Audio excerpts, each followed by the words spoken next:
Ուղղափառ պարլամենտականների միջխորհրդարանական վեհաժողովի պատվիրակության ղեկավար Մկրտիչ Մինասյանը եւ պատվիրակության անդամ Արագած Ախոյանը նոր են վերադարձել Հունաստանի Սալոնիկ քաղաքից։ Հուլիսի 4-ից 8-ը Սալոնիկում տեղի ունեցել ուղղափառ պարլամենտականների 23-րդ միջխորհրդարանական վեհաժողովը։ Հայկական պատվիրակությունը վեհաժողովում բարձրացրել է ապրիլյան քարորյա պատերազմը դատապարտող առաջարկը։ Ուղղափառ 27 երկրի պարլամենտականները վերջնական բանաձևն ընդունել են միաձայն։ Այն ընդունվում է ընդամենը,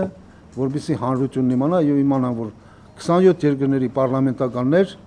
իրենց ձայնն են բարձրացնում եւ այս հարցի վերաբերյալ իրենց որոշումն են ընդունում այս կոնտեքստում։ Ուղղափառ պարլամենտականների միջխորհրդարանական վեհաժողովի պատվիրակության անդամները ուշադրություն են հրավիրում այն կարևոր հանգամանքի վրա, որ բանաձևում Արցախը նշված է որպես կողմ։ Այսինքն Ղարաբաղը ադրբեջանական, այսինքն Ղարաբաղը որպես կողմ կարելի է ասել ընդունվում է։ Սա շատ կարևոր փաստաթուղթ է։ Մյուս կողմից էլ հավասարության ոնց նշանել է, էլի։ Չէ,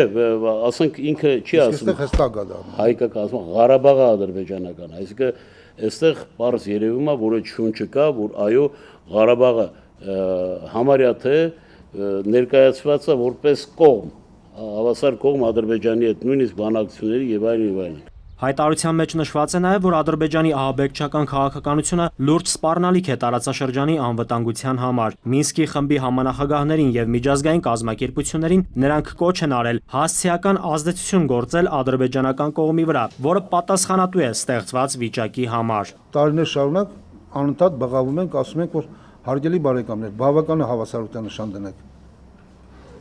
Մեզ հաջողվել է այս ամբողջ աբզացը ընդունել տալ եւ կրկնում եմ 27 պատվիրակություններ